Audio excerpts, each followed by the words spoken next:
गौरी पुत्र गणेश भगवान की जय। श्री शिवाय नमस्तुभ्यम। प्रिय भक्तजनों, सोमवार का दिन भगवान शिव को समर्पित है। इस दिन लोग भगवान शिव के लिए व्रत रखकर पूरे दिन भूखे रहकर भगवान शिव को प्रसन्न करने की कोशिश करते हैं। जो व्यक्ति सोमवार के दिन पूजा करते हैं उन्हें मनोवांछित फल अवश्य मिलता है। सोमवार व्रत के दिन भगवान शिव के पूजन के पश्चात सोमवार व्रत की कथा पढ़नी अथवा सुननी चाहिए, क्योंकि इसके बिना यह व्रत अधूरा माना जाता है। तो आइए हम सुनते हैं सोमवार व्रत की कथा। तो आप सभी भक्तजन इस कथा को पूरी श्रद्धा, ध्यान पूर्वक और प्रसन्न चित्त मन से सुनिए। तो आप सभी प्रेम से बोलिए, श्री उमापति शंकर भगवान की जय, सर्व देवी देवता की जय।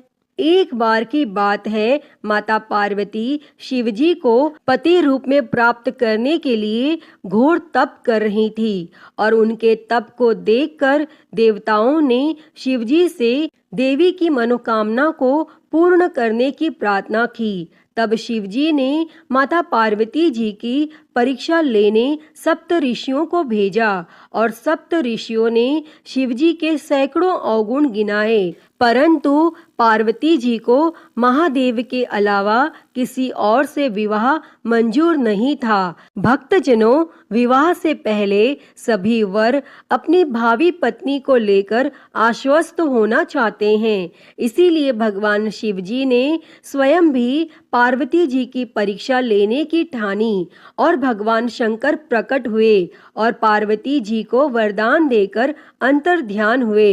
इतने में पार्वती माता जहाँ तप कर रही थी, वहीं पास में तालाब में मगरमच्छ ने एक लड़के को पकड़ लिया और लड़का जान बचाने के लिए चिल्लाने लगा।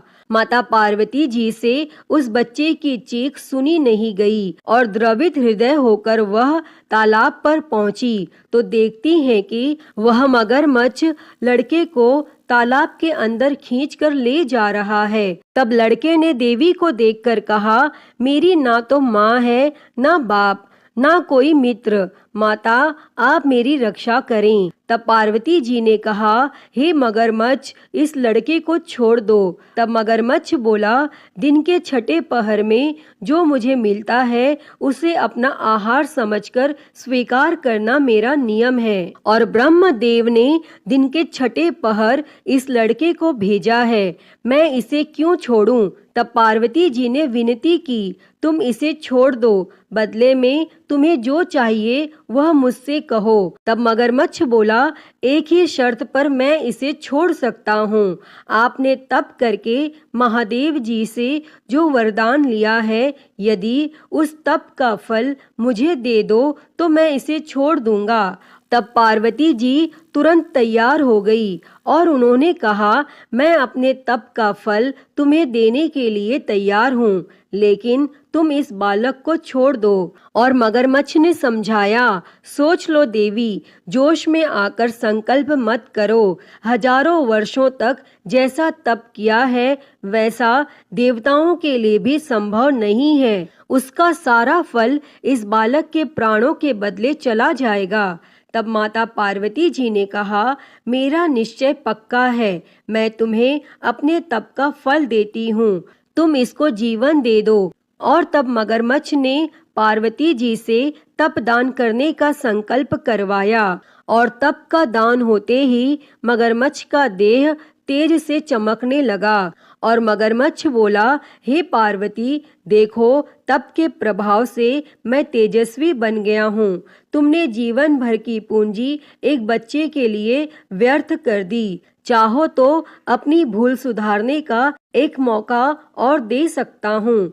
तब पार्वती जी ने कहा, हे ग्राह, तब तो मैं पुनः कर सकती हूँ, किंतु यदि तुम इस लड़के को निगल जाते तो इसका जीवन वापस नहीं मिल सकता था। और देखते ही देखते वह लड़का अदृश्य हो गया और मगरमच्छ भी लुप्त हो गया। तब पार्वती जी ने विचार किया, मैंने तब तो दान कर दिया है और अब पुनः तप आरंभ करूंगी। और पार्वती जी ने फिर से तप करने का संकल्प लिया। तब भगवान सदाशिव फिर से प्रकट होकर बोले, पार्वती भला अब क्यों तप कर रही हो? तब पार्वती जी ने कहा, प्रभु मैंने अपने तप का फल दान कर दिया है। आपको पति रूप में पाने के संकल्प के लिए मैं फिर से वैसा ही घोर तप कर आपको प्रसन्न करूंगी। और तब महादेव जी बोले, मगरमच्छ और लड़के दोनों रूपों में मैं ही था और तुम्हारा चित्त प्राणी मात्र में अपने सुख दुख का अनुभव करता है या नहीं, इसकी परीक्षा लेने को मैंने यह लीला रची थी। अनेक रूपों में दिखने वाला मैं एक ही हूँ। मैं अनेक शरीरों से अलग निर्विकार हूँ। तुमने अपना तप मुझे ही दिया है, इसीलिए अब और तप करने की कोई जरूरत नहीं है। तब देवी ने महादेव को प्रणाम कर प्रसन्न मन से विदा किया। तो सभी प्रेम से बोलिए, शंकर पार्वती भगवान की जय। हर हर महादेव। तो प्रिय भक्तजनों, आइए अब मनोकामनाओं को पूरी करने वाली दूसरी कथा को सुनते हैं। इस कथा को सुनने से ही व्रत संपूर्ण माना जाता है। उससे पहले आप सभी प्रेम से बोलिए, भगवान भोलेनाथ की जय, माता पार्वती की जय। किसी नगर में एक साहूकार रहता था। उसके घर में धन की कोई कमी नहीं थी, लेकिन उसकी कोई संतान नहीं थी, जिस वजह से वह बेहद दुखी था। पुत्र प्राप्ति के लिए वह भगवान शिव के प्रत्येक सोमवार का व्रत रखता था और पूरी श्रद्धा के साथ शिवालय में जाकर भगवान शिव और माता पार्वती जी की पूजा करता था। उसकी भक्ति देखकर माँ पार्वती प्रसन्न हो गईं और भगवान शिव से उस साहूकार की मनोकामना पूर्ण करने का निवेदन किया। पार्वती जी की इच्छा सुनकर भगवान शिव जी ने कहा कि हे पार्वती, इस संसार में हर प्राणी को उसके कर्मों के अनुसार फल मिलता है और उसके भाग्य में जो हो उसे भोगना ही पड़ता है। लेकिन माता पार्वती जी ने साहूकार की भक्ति का मान रखने के लिए उसकी मनोकामना पूर्ण करने की इच्छा जताई। तब माता पार्वती के आग्रह पर भगवान शिव जी ने साहूकार को पुत्र प्राप्ति का वरदान तो दे दिया, लेकिन साथ ही यह भी कहा कि उसके बालक की आयु केवल 12 वर्ष होगी। तब माता पार्वती और भगवान शिव जी की इस बातचीत को साहूकार सुन रहा था। उसे ना तो इस बात की खुशी थी और ना ही गम। वह पहले की ही भांति भगवान शिव जी की पूजा करता रहा और कुछ समय उपरांत साहूकार के घर एक पुत्र का जन्म हुआ। जब वह बालक 11 वर्ष का हुआ तो उसे पढ़ने के लिए काशी भेज दिया गया। साहूकार ने पुत्र के मामा को बुलाकर उसे बहुत सारा धन दिया और कहा कि तुम इस बालक को काशी विद्या प्राप्ति के लिए ले जाओ और मार्ग में यज्ञ करवाते जाना। जहाँ भी यज्ञ कराओ वहीं पर ब्राह्मणों को भोजन कराते और दक्षिणा देते हुए जाना। और दोनों मामा भांजे इसी तरह यज्ञ कराते और ब्राह्मणों को दान दक्षिणा देते काशी की ओर चल पड़े। रास्ते में एक नगर पड़ा, जहाँ नगर के राजा की कन्या का विवाह था, लेकिन जिस राजकुमार से उसका विवाह होने वाला था वह एक आंख से काना था। तब राजकुमार के पिता ने अपने पुत्र के काना होने की बात को छुपाने के लिए एक चाल सोची। साहूकार के पुत्र को देखकर उसके मन में एक विचार आया। तब उसने सोचा, क्यों ना इस लड़के को दुल्हा बनाकर राजकुमारी से विवाह करा दूं और विवाह के बाद इसको धन देकर विदा कर दूंगा और राजकुमारी को अपने नगर ले जाऊंगा। और फिर उस लड़के को दूल्हे का वस्त्र पहनाकर राजकुमारी से विवाह करा दिया गया। लेकिन साहूकार का पुत्र एक ईमानदार लड़का था। उसे यह बात न्याय संगत नहीं लगी और उसने अवसर पाकर राजकुमारी की चुन्नी के पल्ले पर लिखा कि तुम्हारा विवाह मेरे साथ हुआ है, लेकिन जिस राजकुमार के संग तुम्हें भेजा जाएगा वह एक आंख से काना है। मैं तो काशी पढ़ने जा रहा हूँ। तब राजकुमारी ने चुन्नी पर लिखी बातें पढ़ी तो उसने अपने माता पिता को यह बात बताई। तब राजा ने अपनी पुत्री को विदा नहीं किया और फिर वह बारात वापस चली गई। दूसरी ओर साहूकार का लड़का और उसका मामा काशी पहुँचे और वहां जाकर उन्होंने यज्ञ किया और जिस दिन लड़के की आयु 12 साल की हुई उसी दिन यज्ञ रखा गया। लड़के ने अपने मामा से कहा कि मेरी तबीयत कुछ ठीक नहीं है। तब मामा ने कहा कि तुम अंदर जाकर सो जाओ और भगवान शिवजी के वरदानानुसार कुछ ही क्षणों में उस बालक के प्राण निकल गए और मृत भांजे को देखकर उसके मामा ने विलाप शुरू किया। संयोगवश उसी समय भगवान शिवजी और माता पार्वती उधर से जा रहे थे। तब माता पार्वती ने भगवान शिवजी से कहा, प्राणनाथ, मुझे इसके रोने के स्वर सहन नहीं हो रहे। आप इस व्यक्ति के कष्ट को अवश्य दूर करें। और जब भगवान शिवजी मृत बालक के समीप गए तो वह बोले कि यह तो उसी साहूकार का पुत्र है जिसे मैंने 12 वर्ष की आयु का वरदान दिया था। अब उसकी आयु पूरी हो चुकी है। लेकिन मातृभाव से विभोर माता पार्वती ने कहा कि हे महादेव, आप इस बालक को और आयु देने की कृपा करें, अन्यथा इसके वियोग में इसके माता पिता भी तड़प तड़प कर मर जाएंगे। और फिर माता पार्वती के आग्रह पर भगवान शिवजी ने उस लड़के को जीवित होने का वरदान दिया और शिवजी की कृपा से वह लड़का जीवित हो गया। और फिर शिक्षा समाप्त करके वह लड़का अपने मामा के साथ अपने नगर की ओर चल दिए और दोनों चलते हुए उसी नगर में पहुँचे जहाँ उसका विवाह हुआ था और उस नगर में भी उन्होंने यज्ञ का आयोजन किया। तब उस लड़के के ससुर ने उसे पहचान लिया और महल में ले जाकर उसकी आव भगत की और अपनी पुत्री को उसके साथ विदा किया। और इधर भूखे प्यासे रहकर साहूकार और उसकी पत्नी बेटे की प्रतीक्षा कर रहे थे। उन्होंने प्रण कर रखा था कि यदि उन्हें अपने बेटे की मृत्यु का समाचार मिला तो वह भी प्राण त्याग देंगे। परंतु अपने बेटे के जीवित होने का समाचार पाकर वह बेहद प्रसन्न हुए। और फिर उसी रात भगवान शिवजी ने उस साहूकार के स्वप्न में आकर कहा, हे श्रेष्ठी, मैंने तेरे सोमवार के व्रत करने और व्रत कथा सुनने से प्रसन्न होकर तेरे पुत्र को लंबी आयु प्रदान की है। प्रिय भक्तों, जो कोई भी सोमवार का व्रत करता है या कथा सुनता और पढ़ता है उसके सभी दुख दूर होते हैं और समस्त मनोकामनाएं पूर्ण होती हैं।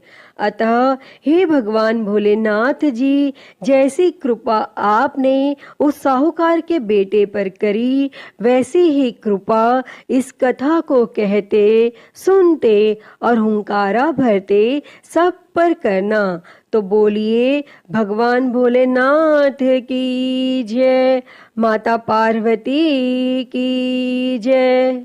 श्री शिवाय नमस्तुभ्यम।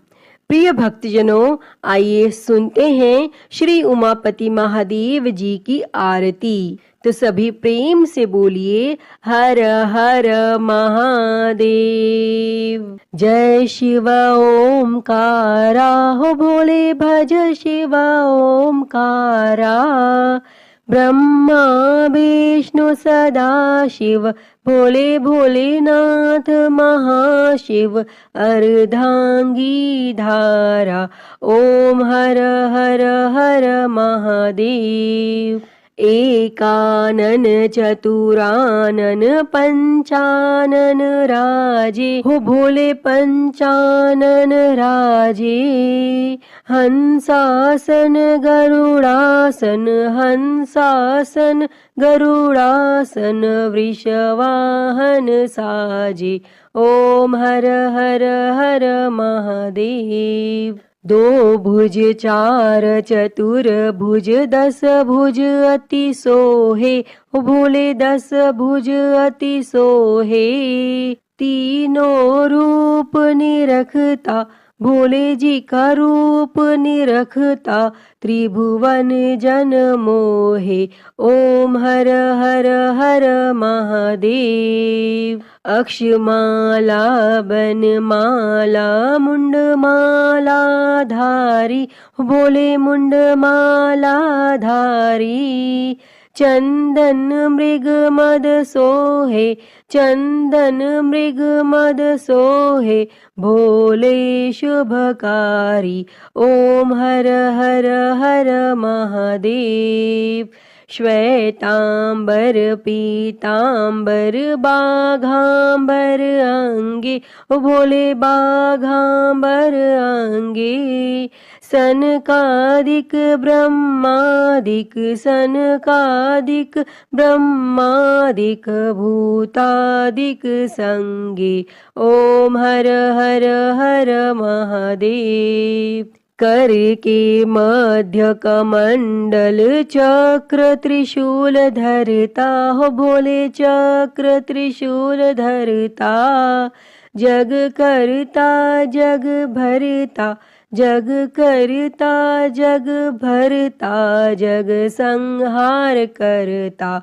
ओम हर हर हर महादेव। ब्रह्मा विष्णु सदा शिव आजीवन एका, हो बोले जानत अविवेका। प्रणव अक्षर के मध्य, ओम अक्षर के मध्य, ये तीनों एका। ओम हर हर हर महादेव। काशी में विश्वनाथ विराजे, नंदी ब्रह्मचारी, हो बोले नंदी ब्रह्मचारी।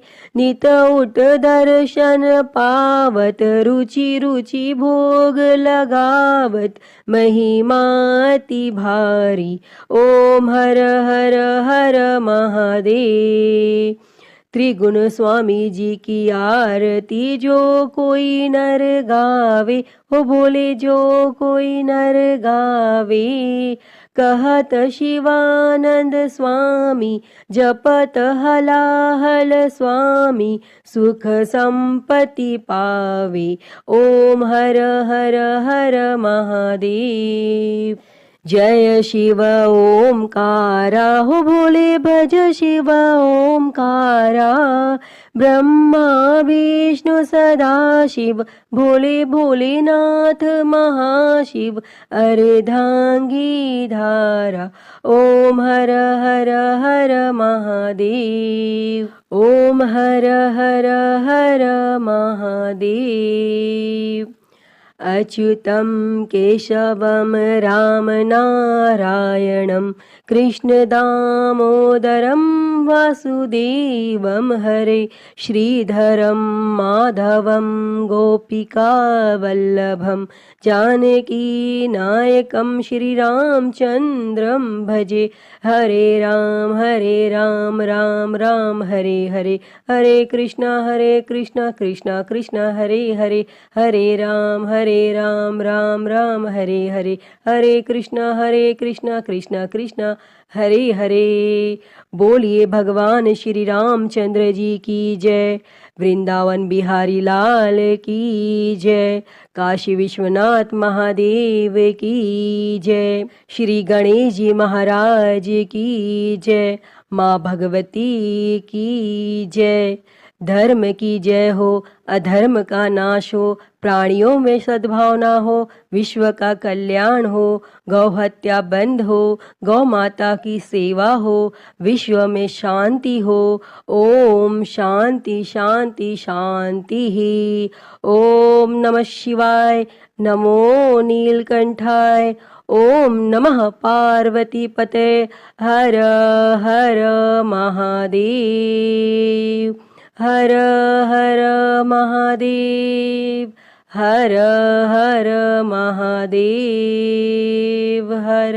प्रिय भक्तजनों, मैं उम्मीद करती हूँ कि आपको यह कथा पसंद आई होगी और अगर वीडियो अच्छी लगी हो तो इसे लाइक करें, ज़्यादा से ज़्यादा शेयर करें और कमेंट में हर हर महादेव लिखना ना भूलें। और महाकाल भक्ति ज्ञान चैनल को सब्सक्राइब कर नोटिफिकेशन बेल को ज़रूर ऑन कर लें। हर हर महादेव। धन्यवाद।